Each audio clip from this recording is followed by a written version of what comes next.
টানা দ্বিতীয় দিন পদক তালিকায় আধিপত্য দেখা গেল জাপানের। এদিন অবশ্য একটিমাত্র স্বর্ণপদক জিততে পেরেছে তারা। ছেলেদের দলগত আর্টিস্টিক জিমন্যাস্টিক্সের স্বর্ণপদক পেয়েছে এশিয়ার দেশটি। তবে 7টি স্বর্ণসহ মোট 13টি পদক নিয়ে শীর্ষে তারা।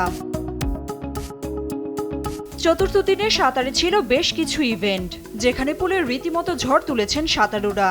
এদিন প্রথম আইরিশ সাঁতারু হিসেবে অলিম্পিকে স্বর্ণপদক জিতেছেন ড্যানিয়েল উইফেন। এই ইভেন্টে নতুন অলিম্পিক রেকর্ডও করেছেন তিনি। এদিকে ছেলেদের 100 মিটার ব্যাক স্ট্রোকে অলিম্পিক রেকর্ড করে প্রথম হয়েছেন অস্ট্রেলিয়ান সাঁতারু কাইল ম্যাকিওন। আর ছেলেদের দলগত 400 মিটার ফ্রি স্টাইল রিলের সোনার পদক ঘরে তুলেছেন গ্রেট ব্রিটেন।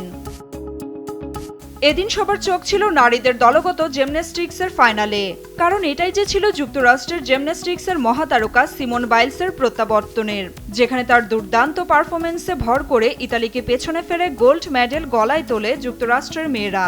সবশেষ টোকিও অলিম্পিকের মাঝপথে মানসিক সমস্যার কারণে সরে দাঁড়িয়েছিলেন সিমোন বাইলস। 10 মিটার এয়ার পিস্তলে মিশ্র ইভেন্টে তুরস্ককে হারিয়ে প্রথম হয়েছেন সার্বিয়ার 2 শুটার জোরানা ওরোনোভিচ এবং দামির মিকেচ।